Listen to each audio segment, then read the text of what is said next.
Like, do you get mad at blind people for being blind? And everyone's like, no, no, no, no. I said, I can hold you to that. Cool. Well, how many people can see your dream? No one. So wouldn't they be blind to your dream? So why do you get mad when people don't support you? But you know what people can see? They can see the result. Yeah. So just because your family might not see it in the beginning, or your dad says, hey, I want you to go here, or your mom says, I want you to do this is only based off the knowledge that they have. Mm-hmm. They're telling you that because they want to protect you, and this is what they know works. But when you say, I want to be an artist, or I want to be this, that's not going to pay. You know how long? And they can't see the fruits of the labor because they've never been there. But if that's your dream, you have to stay true to your dream and what you want.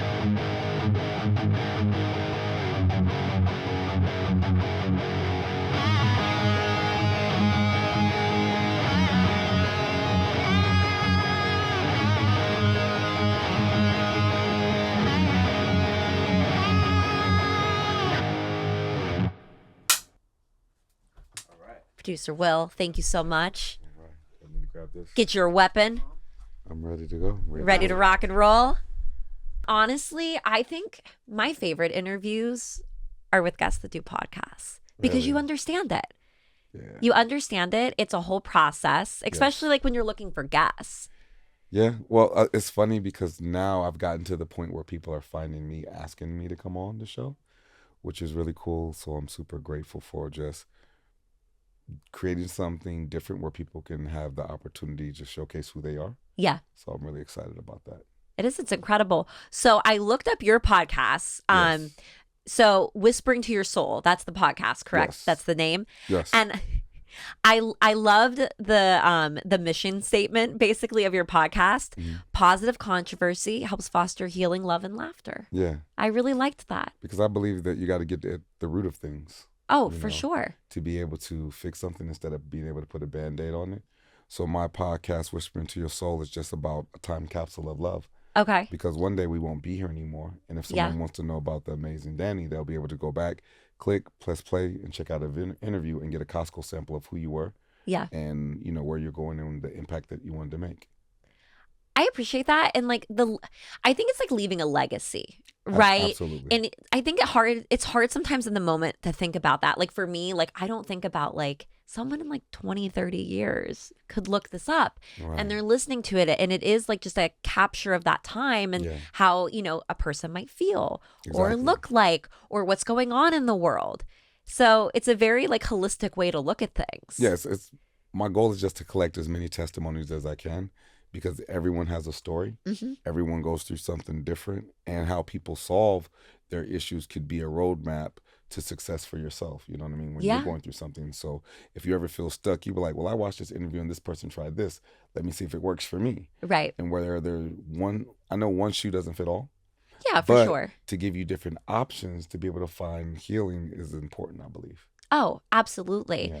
So when you're like kind of screening a guest, is that are you asking those questions? Are you asking like how do you navigate life? Like what's your background look like? Like what does that look like for you? On the show? Yeah. While we're just talking, it's just all improv, honestly. Okay. I don't have any preset questions. I just let go and let God, and I'll allow the person's story to kind of navigate where we go in the conversation. And being a really good listener and actually caring about a person's story allows me to come up with different questions to talk about what they have going on because it's about their journey. I couldn't agree with you more. I mean, I do the exact same thing. Like I have bullet points and I have things that if like there's a moment where you're like, oh, like I need to reference something, I keep it here. Yeah. But I do feel like improvisation is the best because the guest is going to lead the conversation, right? Exactly. The guest knows what they want to talk about that day. And each day is different. You can plan something 2 days ago and then things change. That's very true. And then I think sometimes when you're stuck to questions, it makes it more rigid. Yeah. And it's not natural and it doesn't have the same chemistry, whether we're just vibing right now. We never talked about this. We never practiced. We did not. Because we're vibing in the conversation, it creates a certain frequency and the authenticity that the viewers are allowed to participate in the world of us just being genuinely ourselves. I think that's where you get the best content. And Absolutely. I think that's where I think as a podcast that you really shine. And I think you can kind of not see through it, but I think you can tell when an interview is like, okay, I've got, 5 questions to ask. And maybe they have to do that. Right. But it's hard when someone may say something and you're like, ooh, I want to learn more about that. I want to dig into that a little more instead of going to the next thing. Like one time when I went to a psychologist's office or whatever else, and we were having a conversation, they were reading off a template, but the template didn't fit me or my situation or what I wanted to get help with or whatever else, because getting coaching or getting someone else's perspective can always be a beautiful thing. Yeah, for but sure. If someone puts you in a template, but you're used to coloring outside the lines, then it won't match. So I don't try to have structured questions to put people in templates, because everybody's different. What I try to do is not even try, but what I do is be present to the person. Mm-hmm. And I really listen. I really take the time to hear a person and what they're going through, because one, I'm learning. Yeah. And it's beneficial to me just as well. So it's just as much as that person's sharing, I'm able to sit back and learn, because there's a famous quote that says iron sharpens iron. Yeah. And I think that's a beautiful thing, that I'm able to sit back and collect these stories. And I'm sitting back and I'm like, wow, that's very intriguing that you did that. So working out helps you do this. Right. Wow, okay. Or walking or meditating. So if I'm ever going through something and what I normally do isn't working, then let me try meditating. Right. Let me try writing it out. Let me try getting up and dancing and just moving my body. Let me try these different things to find the freedom that I want. Yeah. Yeah, I think that's really important.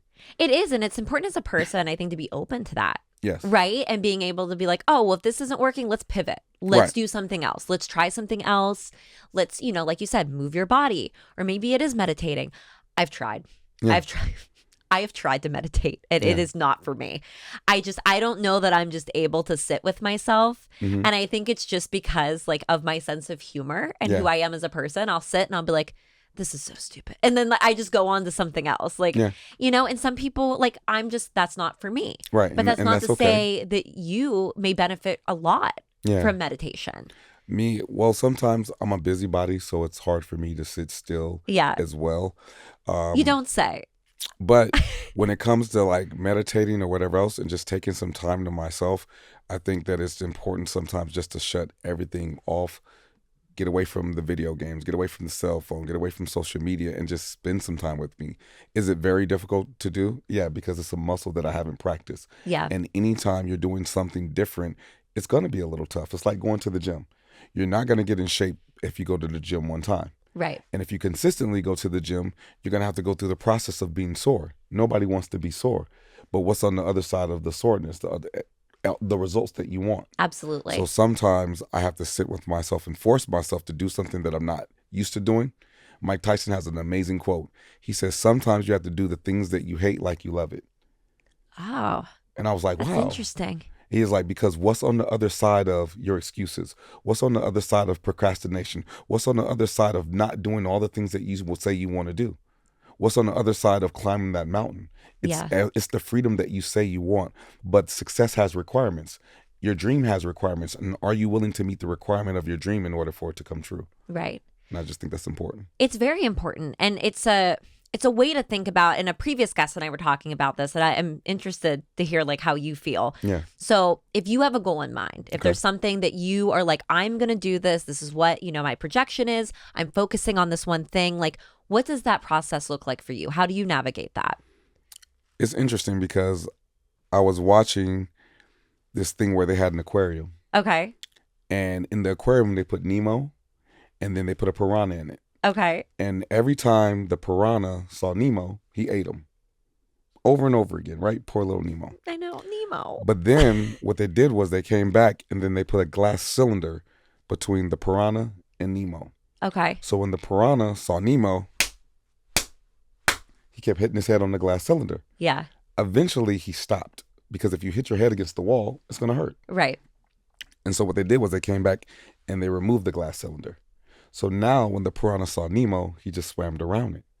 And eventually the piranha died. See, a lot of the guests think I'm talking about a piranha and Nemo, but I'm actually talking about you versus your dream. Right. See, on the road to getting your dream, there's a glass cylinder in between. Mm-hmm. Some people say they can't go any higher because there's a glass cylinder. Well, the glass cylinder isn't meant to keep you out. It's to see if you're willing to break through. It's willing to see if you're willing to overcome. How bad do you want what you say you want? Right. Or are you just saying it? Yeah. You know what I mean? Right. Because in order to get anything, you have to put work into it happening. Oh, absolutely. And I think sometimes we complain about the process of, I want this, but what are you willing to do to get it?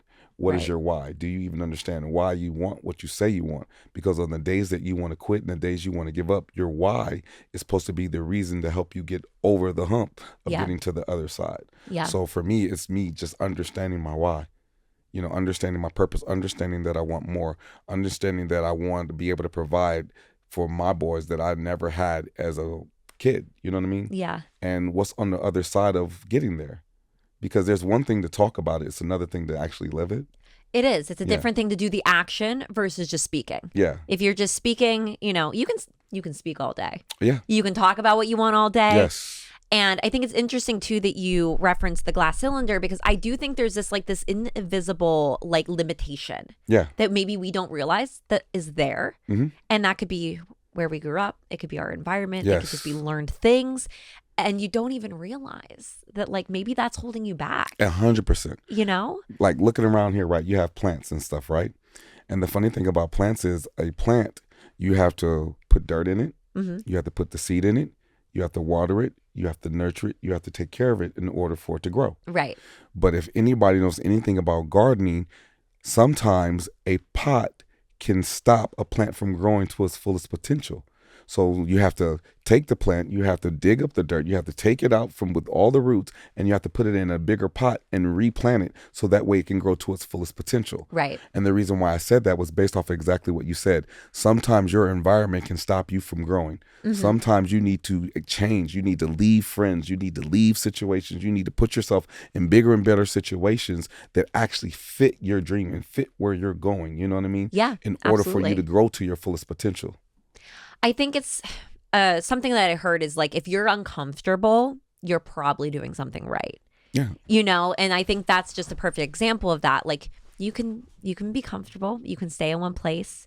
You can kind of stay complacent, and that's okay if that's what you want. Yes. But if you're trying to break out of that, like it is kind of like opening your eyes and understanding like, okay, like I got to be a little uncomfortable. Right. Nothing in life that you want is going to be easy or comfortable or come naturally. You have to work for those things. Right. And I look at it like we call this place Mother Earth, right? Yeah. And Mother Earth, we went through the whole thing about putting seeds in the ground. But also when you look at men and women, when a man has sex with a woman, he's actually putting his seed into the woman, mm-hmm. right? And then the woman gets pregnant, and then the woman takes 9 months for the baby to grow. Right? Well, what are you doing in that process? Are you talking to the baby? Are you playing classical music? How do you treat the person? Are you, even through her pregnancy process, there's a positive and negative pull of how you're treating the person, because what you're going through changes. You have different desires. Women go through different things in this process because they're going through this change about to give birth. Right. Well, how she's being treated definitely affects the child. Oh, 1,000%. How you talk to you, how you treat the woman, how you take care of her, how you talk to the baby, the music that you play. Because the baby is still already learning. It's already processing information on the way to coming to the world. So who is programming you? Yeah. How are you processing? How are you speaking life over your life? How are you treating yourself? Even how do you speak to yourself? Let's take it out of even just from giving birth, even when that self-talk. If this is my child and I say, you're stupid, you're stupid, you're stupid, you're stupid, you're stupid, you're stupid. Yeah. Eventually when that child grows up, it's going to believe I'm stupid. So if there's really life and death in how we speak, then how do we speak to ourselves? Mm-hmm. That self-talk, that look in the mirror conversation. When we're going through our problems, do we verbally abuse ourselves? Yeah. Or do we learn how to speak life over our life? Because how you speak about it, how you manifest it, that's how you can take something that's invisible to making it visible. That's how you can make your dreams come to a reality. Because even when I graduated college, I said the biggest lie is knowledge is power. You're like, what? Knowledge is not knowledge, because you can know everything and do nothing. Yeah. What did it mean to know? Yeah. But it's the application of what you know. Right. It's the action. It's you putting what you know into action, which changes things. And that's how you're able to have knowledge and turn knowledge into wisdom, because now you're applying what you know. Yeah. Absolutely. What's an obstacle that you feel like you either recently gone through, or maybe something in your life that you've gone through that really maybe tested you and as to what you wanted? And how did that look for you? An obstacle is waking up, doing the same thing and not reaching your goal yet. Mm-hmm. Because we want it now. We have this microwave mindset of, I need to make it now. Yeah. I see all these other celebrities, and you start looking at other people's lane and you're not watching your lane. Yeah. I kind of compare it to, because I believe in God. So I want to kind of compare it to Peter walking on water. When Peter got out the boat, he saw Jesus and he was able to walk on water when he kept his eye on the prize. But when distraction started happening, he took his eye off the prize, and that's when he fell. Well, a lot of us say we want certain things, but then all of a sudden we start taking our eye off the prize and we become prisoners of distraction. Yeah. And the game, the prisoners of distraction of how God gave it to me, is level 1 is you. You can lead a horse to water, but you can't make it drink. Yeah. So do you actually believe that you can have what you can have? Because I can tell you, oh my God, D, you are so amazing. You're so this. But if you don't feel that way about yourself, me giving you that compliment doesn't mean anything. Yeah. Right? Level 2 is your family. Does your family believe in your dream or not? And if your family doesn't believe in your dream, it's still your responsibility to make your dream come true. Or do you stay stuck in the words from your family not supporting you? Like I do a quick trick question. It's like, do you get mad at blind people for being blind? And everyone's like, no, no, no, no.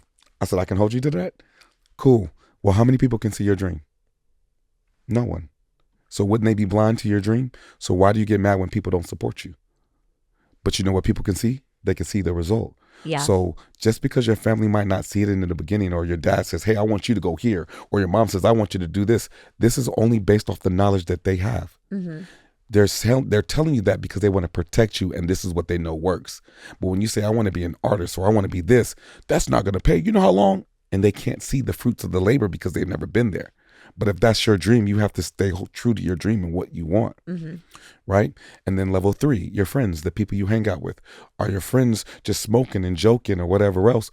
Are your friends a distraction, or are you the distraction to your friends?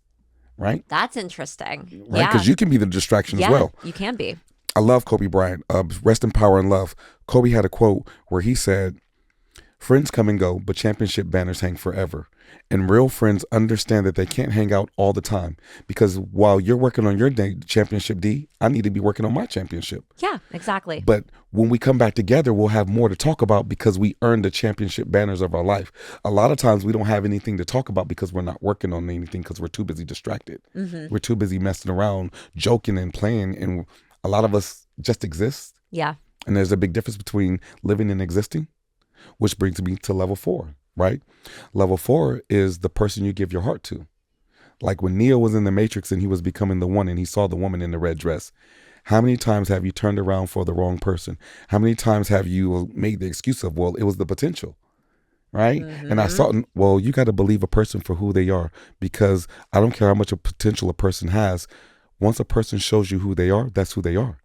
And a person will only change if they want to change. That's not huge. if you want them to change. Yes, you cannot change somebody. You absolutely cannot change somebody. And I think that's a hard lesson to learn. Super hard, because I done had my heart broken a lot. I done been divorced. I done been through a lot of things. You know what I mean? Well, and I think it's just natural. You want to make you're thinking like, oh, like, you don't want to change them, but you want to make them better, and you're helping them and you're nurturing them, but they may not see it that way. Right. And if they don't want to do it, it's like you said, like, you can lead the horse. Right. But the horse will drink if the horse wants to. And the more you push, to. the more friction you create. Yes. Right? There was a little cartoon, Animaniacs. I think her name was Yes, Elmira. I know exactly and she what you're loved it talking so about. much, but she loved it to death. Yeah. And it killed the relationship because she wanted something that other person wasn't ready to give yet. You feel me?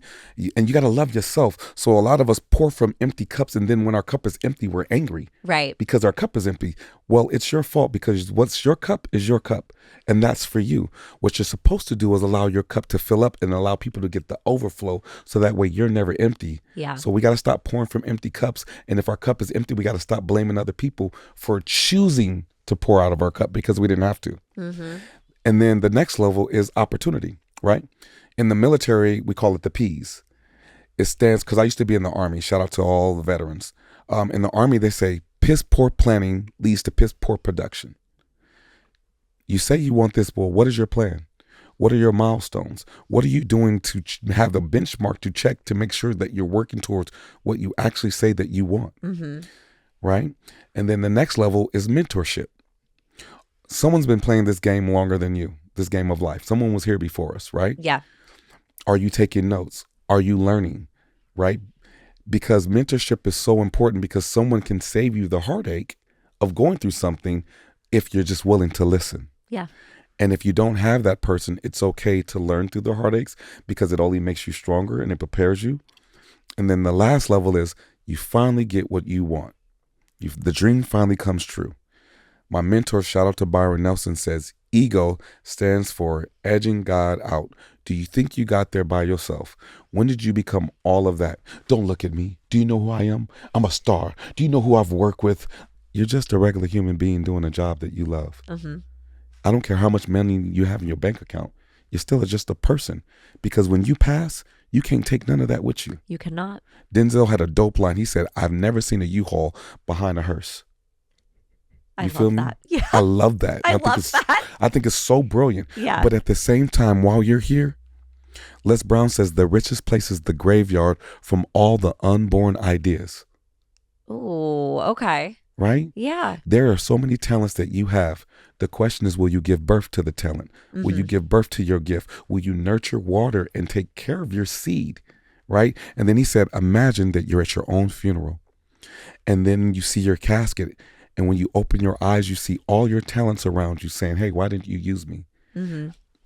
Your friends talked about me your whole life.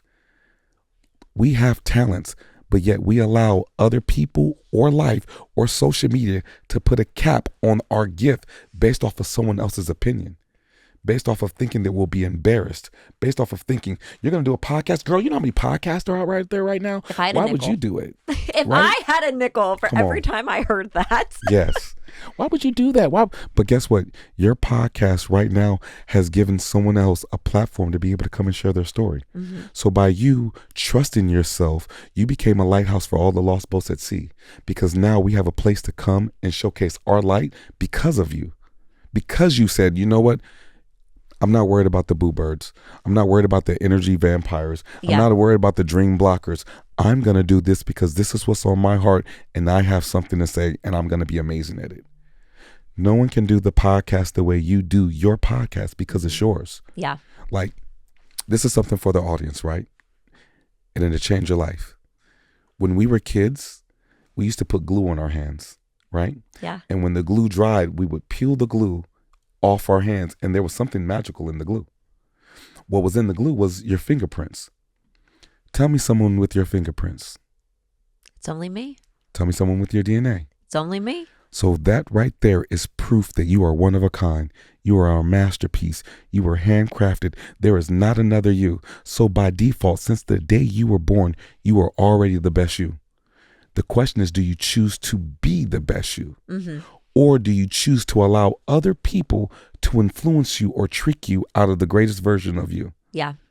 And that's a choice in our free will that we have. We have to start taking control over our choices and stop allowing other people to trick us out of our spot. Yes. Because when we do that, that's where the real freedom is. The freedom is being your crazy, kooky, goofy, whatever title that you allow someone else to put on it, but you want to be the masterpiece that you've been since the day you were born. Like Neo, you have always been the one. The question is, do you choose to be? Mm-hmm. And I think, like, as a person navigating life with just social media, right? And just like, it's constantly around us. We're constantly around screens. We're constantly just getting fed involuntarily everyone else's opinions. Yeah. I think what you're saying is very true. Yeah. And I think applying that is the key. Yeah. Right. It's the discipline. It's what we said earlier, because some things come full circle. It's what we said earlier about when you're talking about meditating. Yeah. It's like, man, it's hard for me to sit down and just, you know what? I'm out of here. Skip this. You know what I mean? Yeah. Because it's a new muscle. Yeah. It's hard to turn off social media. It's hard to do different things that we're not used to doing because we're so ingrained and programmed in doing it. Right. You know, like, okay, I'm going to show you a spell. Okay. And what I mean by that is a spell that was casted on us when we went to grammar school. Grammar school, the root word is grimoire. I know that might sound crazy. Look it up. Do your research. But what I'm saying is you were taught the alphabet. Mm-hmm. Okay, this is going to be super cool. You're going to love me for this. Oh my gosh, I can't wait. In the alphabet, they taught you your vowels. Yes. Tell me your vowels. A-E-I-O-U. And sometimes. Shit. I don't know. Why? Oh, why? All right, so let's do it one more time. Okay. Tell me your vowels. A-E-I-O-U. And sometimes a Y. And see, that's a program. And you're like, what do you mean, King? Because we repeat things so fast that we don't even know what we're saying. Yeah. So what if I said, Why is it and sometimes why? Shouldn't you always want to know why you're doing what you're doing, but you were only taught to ask why sometimes? Okay. Not bad, right? Yeah. And then what if I broke it down and I said it even slower? What if I said D, A, I, O, U, and you don't even know why? I'd be like, A. are you telling me, or is it poetry that you're doing? Right? Yeah. But that's the vowels. A, I, O, U, and you don't even know why. Because you only were taught to ask why sometimes. Sometimes. Not all the time. Right. Just when you think it's okay. So when we're not asking why are we even doing what we're doing? Out of muscle memory, we don't even know why. It takes power to ask why. Exactly. It takes a lot of power to ask questions. Courage. But we were taught that since we were young, or, I grew up in my family in Black culture. Don't you question me. I'm grown. You ain't grown yet. Don't you? Whoa. So then we stopped asking questions. And the older we got, we kept repeating that pattern, like saying, you're stupid, you're stupid, you're stupid. Yeah. So now what's ingrained in me is not to ask why. It's just to do. It's just to be an ant. It's just to be a follower. But yet I can't be the full version of me if I don't know how to become the antivirus. Sometimes you have to unlearn what you learned as a kid in order to go someplace you've never been before. And that's a difficult task. That is a difficult feat. I think it's something you consciously have to be aware of. Yes. That you want to do. Yes. And it's a lot of deprogramming. Yes. It's a lot of deprogramming. Yeah. It's like Neo in the Matrix. When Neo first started, Neo didn't believe that he was the one. But he had to have someone help, cheer, be in his corner, named Morpheus, believe in him. And he went through all these different tests. Let me tell y'all something about no's. No's are beautiful. What? What do you mean? That's crazy. No's are beautiful. And the reason why no's are beautiful is because it prepares you for the yes. And every no you get closer to the yes. But if you get the yes before you're prepared for the yes, that yes could kill you. That yes could destroy you. Like if you get something that you're not actually really prepared for. Yeah. Now you got it. What are you going to do now? Right. So the preparation, we got to stop complaining about the preparation. We got to stop complaining about the rain. We got to stop complaining about the tears. Why do you say that, King? Well, the beautiful thing about a storm is scientifically proven, no storm lasts forever. Very true. Which means all storms come to an end. Yeah. Well, after every storm, you get to see a what in the sky? A rainbow. But you can't see a rainbow without the storm. Exactly. Yeah. So let's stop complaining about the rain because we enjoy the rainbows. Right. You feel me? Yeah. Like even with the test, you can't have a testimony without a test. Yeah. But you got to be willing to pass the test to get the testimony. Testimony is no more than passing something and going through something in order to get to the happiness. Right. But we complain about going through something to get to something. Well, you can't level up in life if you don't go through something to get to something. You can't graduate if you don't pass the test. Yeah. And it's the same thing in life. And even your tears, man, your tears are beautiful. Do you not know that your tears are actually detoxing the stress that you're going through? It's extremely healthy to cry. I'm a firm believer that like you got to cry it out if you feel it coming on. And it may not even make sense in the moment why you're releasing that emotion. Right. But your body's telling you something. Listen, your tears help water your soul. Your tears help you grow. Your tears help you learn. You know why? Because you don't want to ever feel that way again. So there's a lesson in the pain. Yeah. See, the beautiful thing, sometimes love can make you comfortable. Love can make you stay stuck. Man, when you get in a good relationship, love, you start putting on weight, you know what I'm saying? Because you got comfortable. But pain, there's a beauty about pain. Here's the thing. Pain can put you in a sunken place, or pain can ignite a fire behind you. Yeah. Where you never want to feel that way again. And pain sometimes can take you further than love because it'll push you because of that fire. Yeah. Right? Like, here's an example. We complain about a puzzle because a puzzle comes in broken pieces. But we don't understand the beauty in our brokenness. Yeah. Because it takes time to put a puzzle together. You have to sit still. You have to find the pieces that fit. But once you finally put the puzzle together, you're able to see this beautiful picture.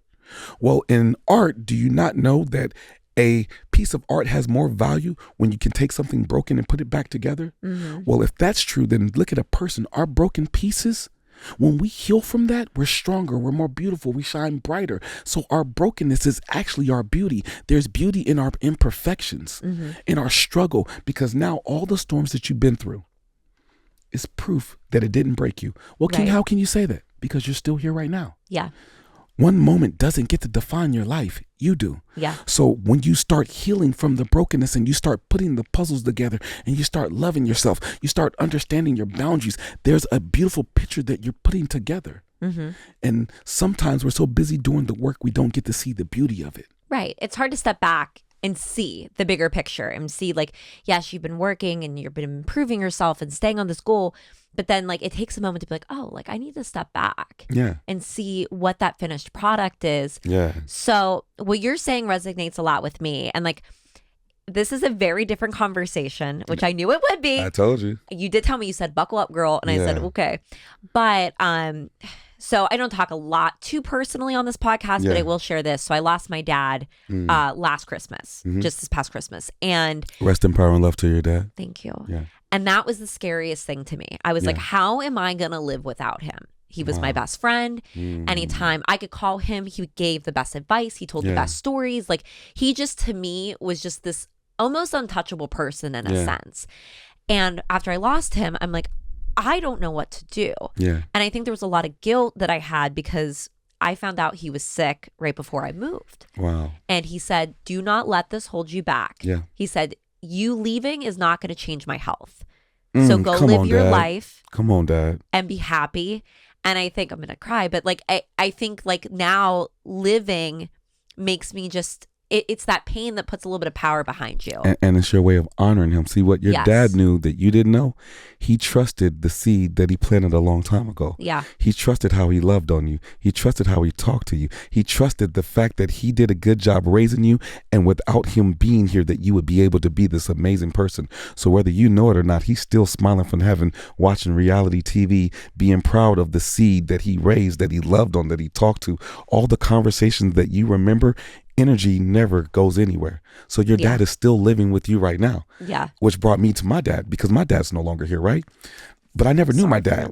No. But oh, you okay? Sorry. No. You're okay. Okay. I met my dad like maybe 3 times. Oh, okay. Right. But the funny thing is I wanted to get to know my dad the same way you talked about your dad. Yeah. That was so beautiful to me, the way you could talk about him. And I said, you know what? Maybe my dad's purpose wasn't to know me. Yeah. And that might sound crazy. Maybe my dad's purpose was just to give me an opportunity at life. And he did that. Yeah. He gave me the greatest gift, which was life. Now, what will I do with this opportunity of life? Either I could be frustrated and I could be angry. Well, I didn't know him and da-da-da. Or I could say thank you, and I'm going to make the best life out of everything that I have. Yeah. And so what I was blessed with, I was blessed to be surrounded with so many other men in my life that I can call on. Yeah. Mentors, dad, friends, and all these things. And I could still sit back and say, you know what, Dad? Thank you. Thank you, because without the opportunity, I wouldn't be able to be here. So I just want to say thank you, even though I don't know you. Thank you for the gift that you gave me, because now I'm going to ride this till the wheels fall off, and I'm going to make the best of this opportunity. So if you don't know your dad, if you're in a situation like me, it's okay. Yeah, it is.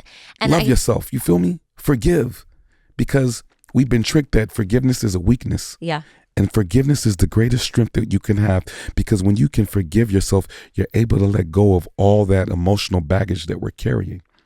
Now I can be grateful for my opportunity. Now I can tell my dad, thank you. Now I can sit back and watch you talk about how amazing your dad was and be happy for you and not have envy, and really cherish the fact that, man, your dad did his thing. Your dad did his big one. Yeah. Because you're here and you're being amazing and you're being a blessing to everyone else. Yeah. And I think your perspective is very valuable, because I think it is hard when you're not maybe given something in life. Yeah. Like you're not given the parent that maybe you wanted or expected, or doesn't look traditional. I think it can be a challenge to move past it. Yeah. And forgive and be like, I'm going to build a community around me of people that love me just as much, if not more. Yeah. And gives you more opportunity. I think that's a beautiful thing. Yeah. And then once we understand this word, it'll change your life. Price. What do you mean, King? Price. Well, there's a price to change and there's a price to stay the same. The price to change means you have to put in the work. You have to find grace, mercy, forgiveness. You got to be able to look in the mirror. You got to be honest with yourself. Well, how do you get to the truth?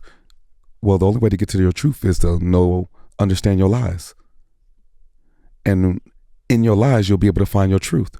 You'll understand why you wasn't willing to tell yourself the truth. Yeah. In your lies. What were you afraid of? You're able to get to the root of things. When you discover why you lied, then it'll help you find your truth. Because here's the thing, when you pay the price to change, you get to become everything that you could have been. But when you don't pay the price to change, you pay the price of never becoming who you could have been. Which price do you want to pay? Because here's the thing about life. You are where you are right now in life on purpose. What do you mean by that? Today is perfectly perfect where you are. Well, what do you mean, King? Based off of all of your decisions of yesterday led to today. And if you don't like where you are today, then you need to look at your game tape of life to create a different tomorrow. Because you can't do the same thing over and over again and expect a different result. That's insanity. Napoleon Hill calls it, he has a book written called Outwitting the Devil. If you want to get off this hamster wheel, this hypnotic rhythm, then you need to be able to be accountable for your choices of yesterday so you can make a new choice today. And the last word I'll give you is responsibility. Well, what do you mean by responsibility? Responsibility is the ability to respond. Mm-hmm. The question is, will you? Yeah. Will you feel that need, that power? Will you find it within you? Yeah. To do that? Yeah. And like everything you spoke on, one, are you a motivational speaker? I'm finna be the best in the world. Because if you're not, because I saw that you had some courses on your website, which we the will link. Yeah. Yes, we will link. I feel like you need to be. I am. I'm a speaker, just for sure. Incredible.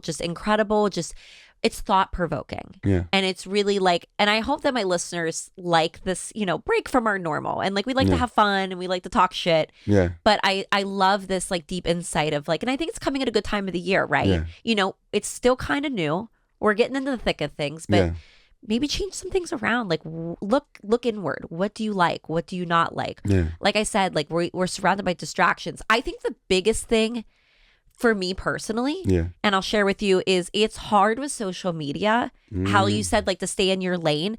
Yeah. When you see people doing things, you're like, it's either like, am I ever going to look what this person's doing? It's very hard to be like, I just got to focus on what I'm doing. Yeah, when you start comparing yourself to everyone else, like as an actor and as a director, we're in the age of social media. So now when you go into an audition, people are like, well, how many followers you got? Yes. It's a real question. Yes, people care about that. It's a real evolution of things. And there's a movie called Hidden Figures. And in the Hidden Figures, you had the human calculators, right? All these ladies were human calculators in the movie. I haven't seen it. It's okay. Okay. But the beautiful thing is when they brought in the machines, AI, when they brought in the machines, the ladies were like, yo, we need to get ahead and learn how to use it. So that way we don't get left behind. Yeah. So what I'm saying is there's nothing wrong with evolving and still staying in your lane in your evolution. Yeah. Because you don't want to get left behind.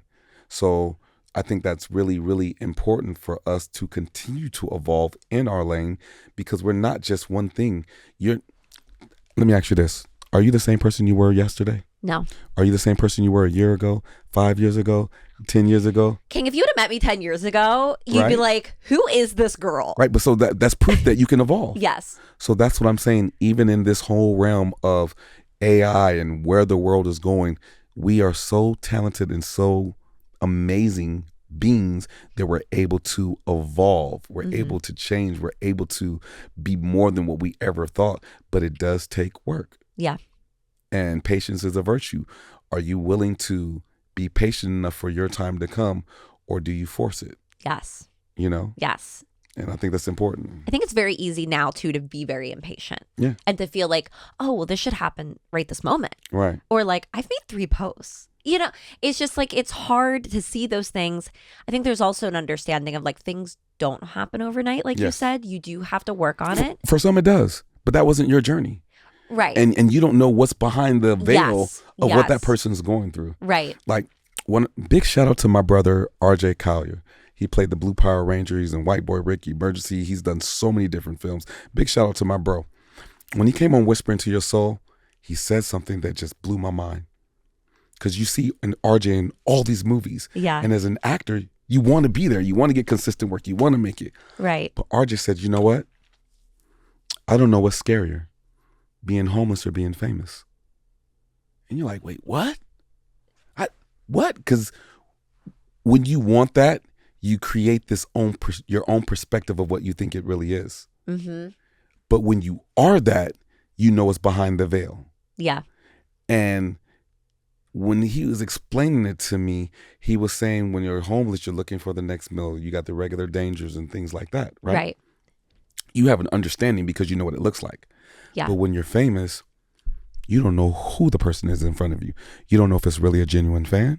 You don't know if it's someone trying to set you up. Mm-hmm. You don't know if it's TMZ. You don't know if it's so many other things that you have to look out for. Right. Because it's one thing to get in the room. It's another thing to be able to stay in the room. Right. Stay out of trouble. Stay out of the headlines. You know what I mean? Stay out of people's radar in a negative way.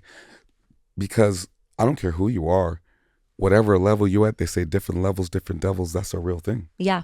More money, more problems is a real thing. Yes. Because when you make it, let's say your podcast is number one. You've made all the money in the world now. Just keep manifesting it. Right? Yeah. Now all of a sudden your family is like, oh, well, I stopped working because you have all this money. Right. Gimme. Help me. Now that's a situation that you never had to deal with before because now you're the breadwinner of the family. Mm-hmm. Oh, you're acting funny. You're acting different. You're not this. You're not, and that's a whole different type of situation that you have to deal with that you might have not thought about before because you weren't there yet. Right. So you got to be careful what you ask for because everything comes with a different price. Absolutely. And there's not a guide for this. Not at all. There's not a playbook for it. Not at all. And like you said, like, you know, when you think about someone that's homeless, it goes back to very natural instinct, right? Like shelter, food, Yes. like that's what you're focusing on. Yeah. And then, you know, you're at a different level, like you said, and like now you have all these external things happening. So you're constantly in a fight or flight. You got Uncle Sam who wants his money. Yeah. You got taxes. You got agents. You got managers. You got just everyone. And the amount of people around you like that could be a lot. A lot. A lot. Shout out to I think it was Corey Holcomb. Shout out to the bro. Corey Holcomb said he was out having lunch with his mother one day, and he was trying to spend time with her because, you know, when you're working, you don't have a lot of time to spend with your family. Right. So he was trying to have an intimate moment with his mother, and the fan came up. Hey, can I get a picture right now? He was like, look, I have no problem taking a picture. Give me a second. I don't get to see my mother a lot. Yeah. I'm just trying to spend some time with my mom right now. And the person didn't respect it. Oh, you acting funny. Blah, blah, blah, blah, blah, blah, blah. And made a whole situation all because the fan didn't get what he wanted in that situation. Right. And he couldn't even understand it. Bro, I am trying to spend some time with my mom, who I don't get to see because I'm always on the road. Can you please respect that I'm just a human being too, and I'm just trying to spend some time with my mother? But that's not a problem that you think about when you're auditioning and you want to get into movies and you want to get into films and you want all these different things. You don't think about the other side when you finally get it. You know what I mean? Right. So I think that's really important for people to understand. How do you feel when people say, like, if somebody is of status or like they're famous or, you know, they've hit that point, right? Yeah. When they say, well, you asked for it. So like that interaction that you use as an example, like you asked for this. Yes. I'm still a human being. That doesn't mean I don't have any feelings anymore. Yeah.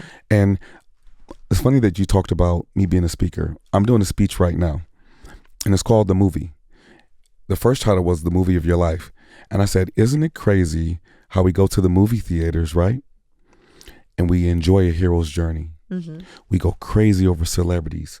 Even though we know the movie's fake, we laugh, we cry, we get all these different feelings over something that's not real. We spend our hard-earned money on something that's not real. We cheer for the actor when they get over the hero's journey and they win. Right. We cheer. Right. But when we look in the mirror, we don't cheer for ourselves. When we look in the mirror, we don't see that we're the hero of our own life. Ooh. When we look in the mirror, we don't see that we're the star of our own movie. Like in the thing, I was like, on action, help me out. Okay. On action, I want you to say your name. Lights, camera, action. Danii Kaufman. That is the title of your movie of life. Wow. You are the hero of your own story. King. Yeah. I'm going to need you. Well, one, I have this as a recording, but I need that to play every morning. Like, you know what a hatch is? Yeah. I think that you need to reach out to them. We're putting that out there. Yeah. We just need a series of King-isms where you just give some inspiration every morning and every night. I'm with it. I'm so on that journey. And people are like, well, King, how did you get here? What inspired this? Were you always like this? In some certain, yeah. I just didn't know it. I was Neo in the Matrix. I just didn't know what I didn't know. Mm-hmm. Right? They'd be like, where are you from? I'm from heaven. Where were you born? I was born in Michigan, though. That's like my little joke, right? So I don't know if you saw this on my Instagram. What y'all don't know is the reason why you see the fire and passion behind me right now is because I know I'm not supposed to be alive. And everyone's like, whoa, what do you mean by that? Well, in 2005, I got wrongfully jumped by the police in my military uniform in front of my house. Oh, my God. They assaulted me and my ex-wife in front of my house. The same officer that assaulted me, Benjamin Fields, and Deputy Clark, Officer Benjamin Fields is the same officer that assaulted the young lady at Spring Valley High School when she was sitting in the desk and the cop slammed her on her head and threw her across the classroom. I'm the soldier that cop assaulted. So when I say that, Sandra Bland, Eric Gardner, Philando Castile, Trayvon Martin, and so many names. Yeah. The list is ridiculous. The list is longer than the Walk of Fame. God, why you spare me, dude? Why you spare me? What was so special about me that you allowed me to see another day? So my passion comes from honoring my ancestors and wanting to create a better future. Mm-hmm. Because I know I didn't have to be here. But now that I am here and you've created a monster. Yeah. And what I mean by that is when you lose everything, you become afraid of nothing. So I'm going to speak. I'm going to love.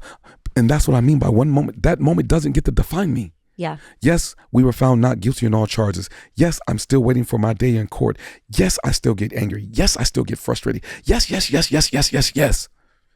But yes, I get to love. Mm-hmm. Yes, I get to forgive. Yes, I get to give myself mercy and grace. Yes, I still get to go after my dreams. So I'm saying yes to me despite the fact of the no. So I don't care what you've been through. You still get to say yes to yourself. Because if you're not going to say yes to yourself, why would you expect anyone else to? Yeah. The biggest yes you can ever give and get in life is the one when you look in the mirror and you tell it to yourself. I promise you, when you start giving yourself permission to love yourself, there's no greater love except for God. You got to learn how to love yourself. You got to learn how to tell yourself yes. And know that the no's only made you stronger. It made you stronger because guess what? You got to see another day. And somebody wishes they were alive to have your type of problems. I'm going to say that one more time. Somebody wishes they were alive to be able to go through what you're going through. So stop complaining about the storms because it's your opportunity to grow, overcome adversity, and transform. That's incredible. It's insightful. I'm just very grateful that I'm able to have you here tonight and listen to your perspective and what you've been through. And one, I want to say thank you for your service. Yeah. But two, like, I'm sorry for what you went through. No, don't be sorry. But I say that because, you know, as a person, I know. You know, it's hard not to feel that way when someone's gone through something so heavy and traumatic and shouldn't have happened. But I, on the other side, see that was your fire. Man, listen, it was a horrible blessing because if it didn't happen, I would still be in the military dodging bullets. But because that happened and because I picked myself out of the sunken place and became the Phoenix, I've written a book about it. It's called A War on Friendly Grounds. I turned the book into an award-winning short film. I went from a short film to becoming a speaker, to becoming a director. All these other things, man. Came from that. Birthed from that. Yeah. So I don't care what you go through. You can still become the butterfly that's coming out of your cocoon. It just depends on you. It depends on your choice. It depends on how bad you want what you say you want, you know? Yeah. And I think that's a really, really, really important thing. It absolutely is. People don't know the hell that you went through to create all of this.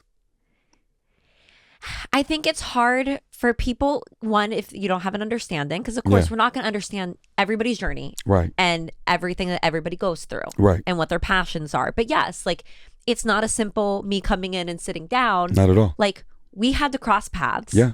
And we met. Yep. I didn't know we were going to have this conversation when you sat down. I almost left. We almost didn't get a chance to do it because I had another situation. Listen, but I know because you're amazing. I was like, I'm not leaving. I appreciate you staying. I really do. And And that's like one of the challenges, right? Like it's hard when you're navigating people's schedules and Yes. figuring things out and you're getting people in. And like tonight's was a more chaotic night than what I normally have. But it's a good problem to have. And I'm very thankful and grateful that people want to sit down and talk with me. Yeah. So, you know. First of all, you're doing something right if Dee's interviewing you in life. You're doing something amazing because she's such an amazing person. I'm so happy that I didn't leave because imagine how many people are going to get to hear this conversation. Well, if I didn't show up and stay, then how many people would have missed out on this? I don't know who I'm blessing, but even if it's just one person, you know what I mean? Even if when Dee got vulnerable and she was talking about her father and the loss, we've all lost somebody. It's relatable and it's powerful. Yeah. And that's why I just want to give you your flowers. You feel me? Yeah. I want to give you your roses because thank you. This place is beautiful. And because I have a podcast, I understand what's behind the veil. Yeah. So for you to do all this, for you to have these amazing mics, for you to have this amazing background, the setup, the rent, the editing, all the process that goes into this. Thank you for your whole team being amazing. I appreciate that. Yeah. And it's not, that's true. It's not just me. I have a team of people. You know, I have 2 producers, Larry and Will. Big shout out to Larry and Will. They do this and they help me be able to do this because, you know, I have a day job and I have things that you got to do, right? You got to do the things. Girl. You got to do the things. Let me tell you something. At one moment, like we just got done our movie. Big shout out to our movie, Clika. Shout out to Michael. Shout out to Sean. Shout out to Jimmy. Shout out to Skeeter Jones, my bro. Love you guys. We just did the premiere for Clika. Clika came out. It's in theaters. And now it's streaming on all platforms. So y'all go watch the movie or whatever else, right? Congratulations. And the cool thing about it was I read for every single character in Clika. So every character you see, I was reading for them, right? To help. And then I wound up booking the role of Irvin, which I'm so grateful. I'm so grateful. That's a dream come true. The reason why I brought that up was because I remember being on the outside of the Chinese theater, watching all the stars and wanting to be on that side. Yeah. And then when I finally got on that side, it was like a dream come true. Now, here's the funny part because we got to have some jokes and some laughter in here. When I was on that side and I took the photos and I did the, the paparazzi and the press and they took our pictures and all that type of stuff. You do the thing. Amazing. My mom says, boy, you look a little fluffy. I said, oh. And I couldn't do nothing but laugh because guess what? It was true. So I asked for this blessing, but was I in the best shape of my life? Was I where I needed to be? Yeah. And that's an accountability that I needed to take with myself. So now back on the diet, going on Runyon Canyon walking, going to LA Fitness, working out because I saw it and I couldn't deny the truth. I've never been that big in my life before. I've never been this heavy before. So sometimes you have to be careful what you ask for because when the blessing happens, are you prepared for what you ask for? Right. Are you ready for it? Because it can happen at any man, time. When she said, you look fluffy, I was like, you know, mama. Okay, mom. You're right. Thanks, mom. You're right. So I'm on this high and she said, pop the bubble real quick, and it's funny because one moment, you guys, this is, y'all gonna laugh about this too, but this is real life. And this is what Dee talked about. One moment, we're doing the Chinese theater. We're at Universal Studios. We're watching ourselves on the big screen. We're seeing our name in the credits. And soon as that was over with, I went right back to doing security.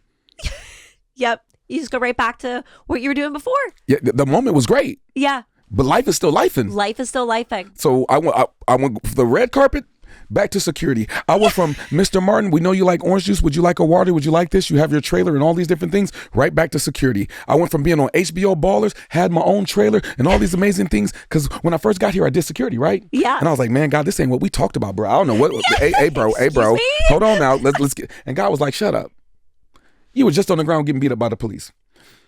If you act like a security guard, that's how they're going to treat you. Yeah. But if you act like who you are, then they'll love you. I was like, wow, okay. So my friend, big shout out to Jeffrey Akoff, he played Tupac in the Death Row Chronicles. Yes. Right? Yes. He went to New York Film Academy. He said, I'm going to be a writer. I just finished my freshman book, A War on Friendly Grounds. I said, I'm going to be a writer too. I just wrote a book. Watch this. So we go up to New York Film Academy. They said, hey, you got to write like 30 pages a day. I said, what's that? Like, excuse me? Oh, no, that ain't for me. No, the devil is a lie. I don't like writing like that. Yeah. Shout out to Tyrone Tan. Tyrone Tan was like, oh, well, this is the director program. The director is the person who directs the actors. He creates the ideas. I was like, oh, I act. I'll direct. Maybe this is for me. Right. I'm going to go in the directing program. He said, that's okay. He said, great. You're going to be in class 7 days a week. I said, what? 7 days a week. I said, okay, God, how is this going to work? I got to audition. Yeah. I still got to be on set. Right. So I get the audition for Ballers or whatever else. After class, I do an audition for Ballers. I don't hear from Ballers for like 6 months. I get the famous call from my agent and them. Hey, King Jaquell Martin, we need to talk to you at 3 o'clock. Make sure you're available. Oh, Lord. I ain't made these people no money. I ain't went on no auditions. I ain't booked no jobs. They finna let me go. Oh, no. 3 o'clock comes. Ring, ring, ring. Hey, King. Hey, have you heard the news? Hey, guys. I know I've been in school. I know I haven't worked for you guys. I just want to say thank you for everything that you guys did for me. King, you book Ballers. I know you finna let me go because I haven't made you any money. King, are you listening? I just want to say thank you guys. King! I said, huh? They said you book Ballers. I said, what you say? You book. Oh my God! Let's go! Mama, I told you I was gonna be somebody. Mama, I told you I just wasn't no hard-headed little boy, right? So I call my mama. We tripping out, we yelling, we screaming, and we rejoicing, right? Yeah. Having a good time. So next morning, I get the script. I know my lines. I'm binge watching Ballers, watching every episode. We're at Fox Studios. I get the location. I get my time to go to set. I said, wait, what? Fox Studios? Hold on.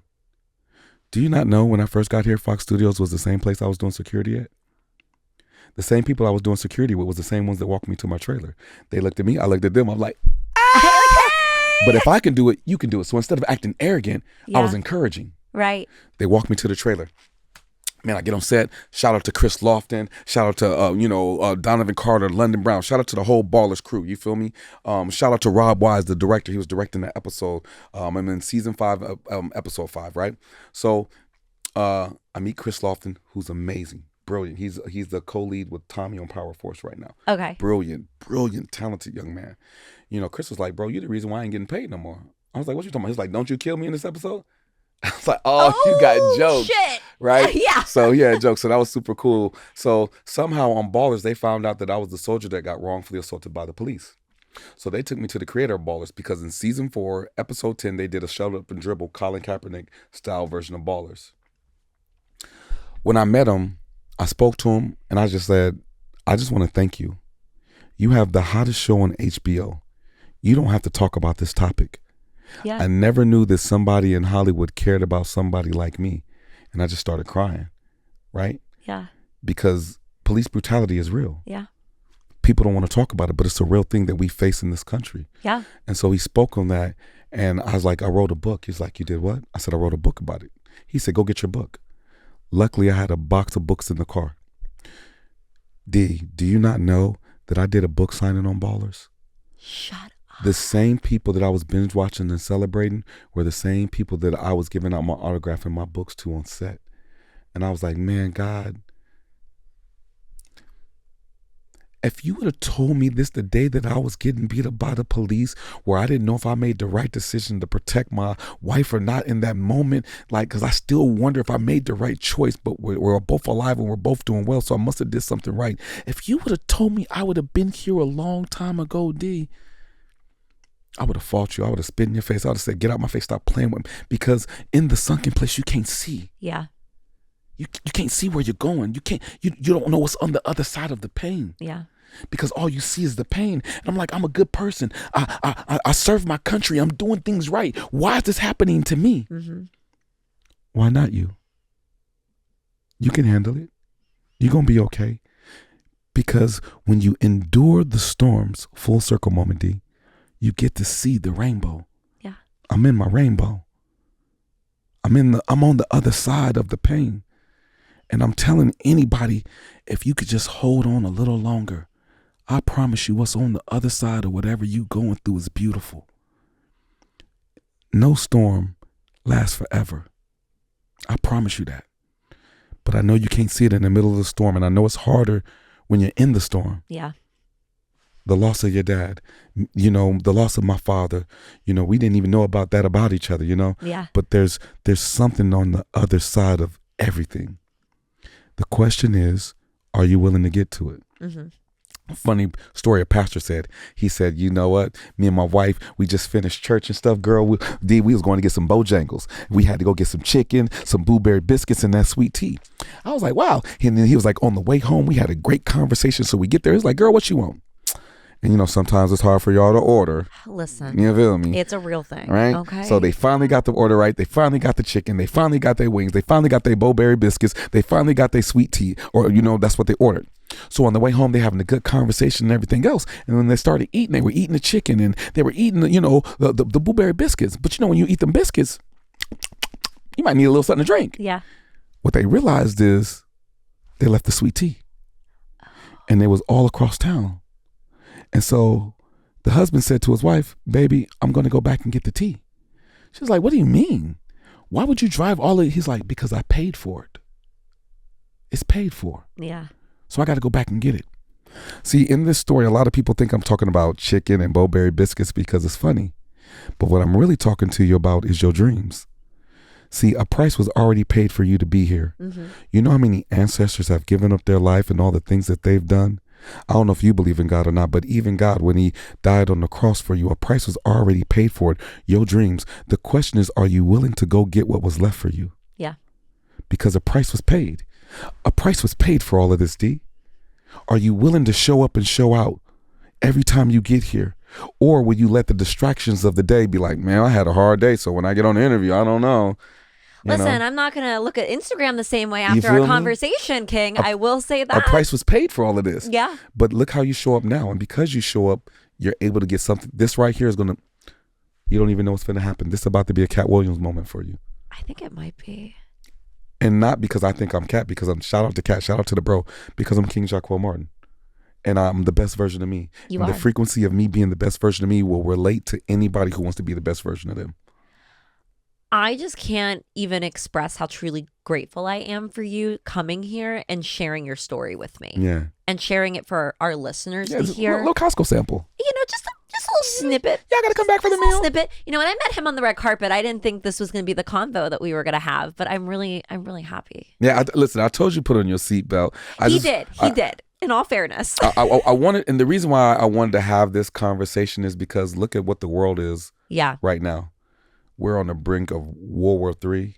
We got a lot of hate going on. Yeah. And I just wanted to have a conversation where I could help be the antivirus to the system of oppression. Yeah. You know? Be some light. Yeah. And can I give them one more gem? Yeah, go for it. Okay. Have you ever seen the movie Transformers? I have. You're a fan of Transformers? I can't say I'm a huge fan, but I've seen it. Okay. It's been a while. I'm going to explain Transformers in a way that you've never heard Transformers explained before. All right, I'm ready. Okay. Y'all put on your seatbelt and get ready because this is about to go down. Literally buckle up. You feel me? Okay. In Transformers, you have a protagonist and an antagonist. For those who don't know movie terms, that's a good guy and a bad guy. Yep. The good guys were called the Autobots. The bad guys were called the Decepticons. Uh-huh. Okay. How did they come up with the word Decepticon? Well, Decepticon is two words. Deception, con. Oh, right? Yeah. And the Decepticon's job was to come to planet Earth and steal all the energon, right? So it can go back and power its planet. Cool. So D, have you ever been in a room where everybody was just vibing, we're all having a good time? And then a negative Nancy walks in the room, right? Yes. And the negative Nancy comes in the room, and then when they leave the room, all of a sudden the energy changes? Yes. Okay. Have you ever had someone deceive you? Yes. Have you ever had someone con you? Yes. How did it make you feel? I felt like, well, for me, this is a personal feeling. Mm-hmm. I feel like I'm a pretty trusting person, and it made me question why I'm so trusting of people. You hurt, you didn't, but it took something from you when they tricked you. It made you feel some type of way, right? Right. And so you were no longer being yourself because you got deceived, you got conned, you were hurt, you were mad, you questioned why would this happen, all these different things, right? Bamboozled. So that puts you on autopilot because now you're trying to figure out something of why is all this happening to me? Right. So that put you on autopilot. That made you an Autobot, right? But an Autobot can never defeat a Decepticon. That person that came in the room and stole their energy was a Decepticon in that moment. Mm-hmm. Why? Because they took the energy from the room. So a Autobot can never defeat a Decepticon until it learns how to do what? Not to be deceived. No, I got you. So remember in the movies when we're watching the Transformer movies, when they're in car mode, they're always losing. Yes. But in order for them to win, they have to come out of car mode. When they come out of car mode, what do they call that? The Autobot. Yeah, the Autobot. What's the name of the movie? Transformers. Exactly. Yes. So the reason why I said that was because an Autobot, when you're on autopilot, you'll never defeat the bad guy. But you have to learn how to transform and renew your mind. Mm-hmm. See, the Bible says you have to renew your mind daily. So when someone tricks you, someone deceives you, someone hurts you, you have to renew your mind. Because if you stay in the sunken place, it could put you down bad, and you won't know how to climb out of this deep, dark hole. Right. Because now you're beating yourself up. You're saying negative words about yourself. And then if there's life and death in what we speak, then you're giving life to negativity over your life. Yeah. But when you learn how to transform, when you learn how to transform your mind, when you learn how to forgive, when you learn how to have grace, when you learn how to have mercy, when you learn how to wake up with love, it's different. You get to walk with a different authority.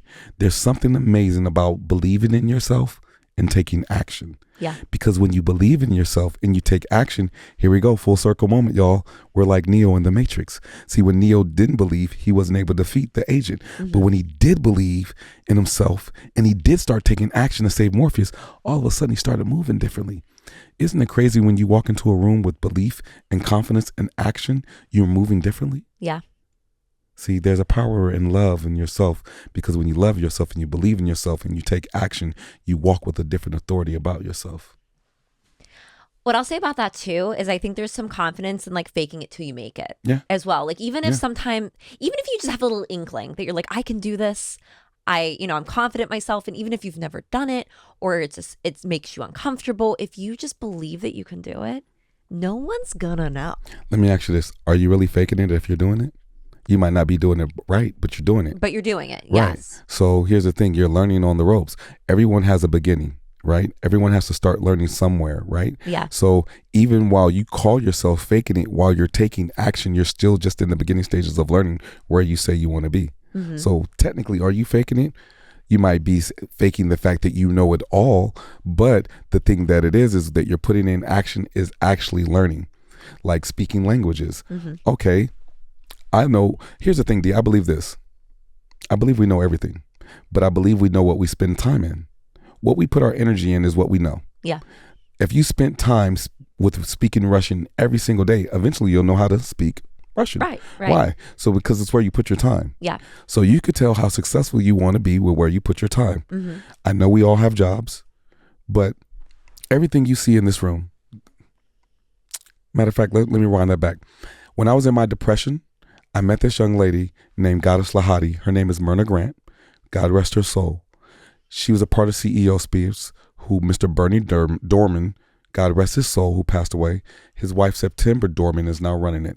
It was the #1 entrepreneur conference in Forbes magazine at one point in time. I'm in my depression. My mom was like, boy, you're getting up out this house. You're going to go. Shout out to my queen. Shout out to my mother. Shout out to my Shiro.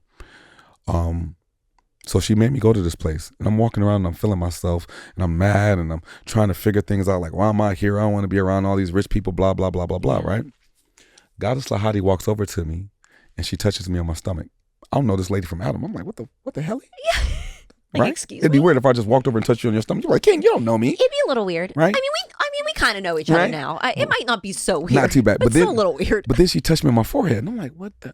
But I wanted to be respectful to my elders. Yeah. And then when she touched me on my stomach, she says, baby, you got to give birth to that. I was like, what? Excuse me? Right? She was like, hold on. She was like, baby, you play sports? I said, I do.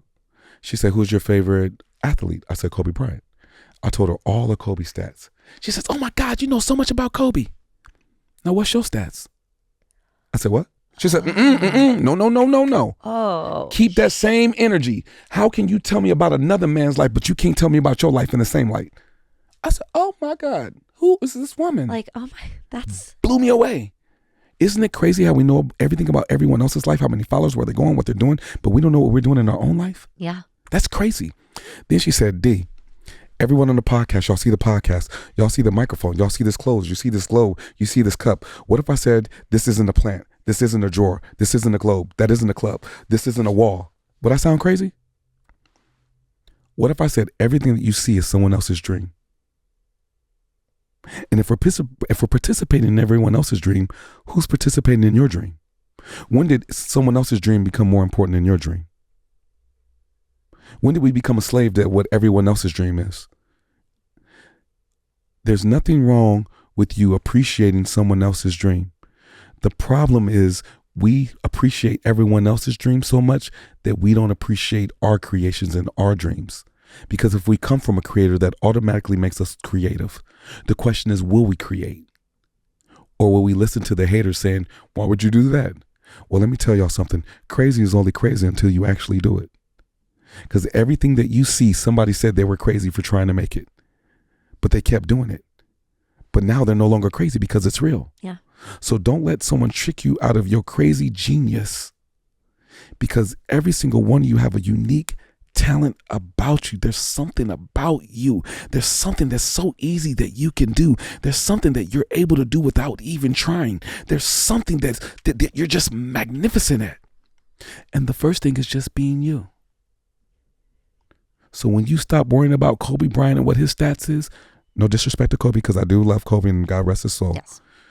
When you stop worrying about LeBron James or whoever your favorite actor is or whatever celebrity, when you stop worrying about celebrities and look in the mirror and realize that you are the celebrity of your life and believe and take action and walk in that, then your life will be different. And then you can stop celebrating celebrity. You can stop celebrating everyone else and learn how to celebrate your life. Because one day you won't be here. See, 3 things happen in life. You're born and you die. Yep. The question is, what will you do with that dash? Yep. That in between. Right? Yeah.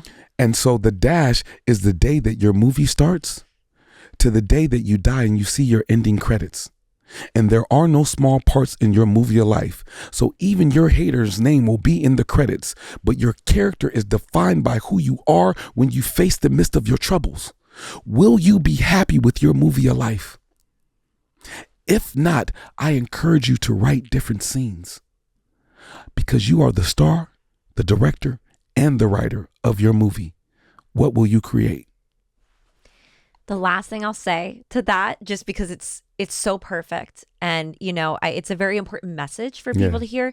It's never too late for that either. Never. And that's one thing that I feel like I've kind of learned as I've been in LA and I've met new people and people that are truly living their truth and their dreams and doing things that they want to do.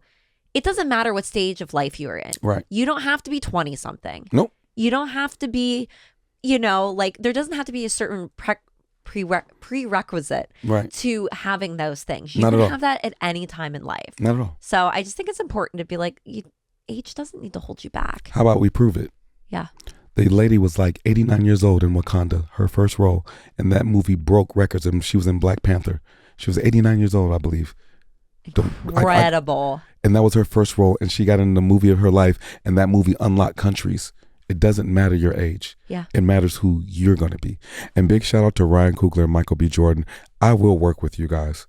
You guys are in the cover of my book, A Warm Friendly Grounds, because you inspired me when you wrote Fruitvale Station. Mike, you did such an amazing job playing Oscar. That inspired me to tell my story, A Warm Friendly Grounds, and the Antoine Fisher story. So I can't wait to showcase A Warm Friendly Grounds and turn that into a future film. But I'm telling y'all right now, you heard it right here on these podcasts that I will work with Ryan. I will work with Mike. You guys will hear it first. This is an exclusive. I promise you I'm going to manifest it. So when it happens, I can come right back on your show and say, hey, you remember when I was about to leave? But if I would have left, I would have missed out on manifesting it. Yeah.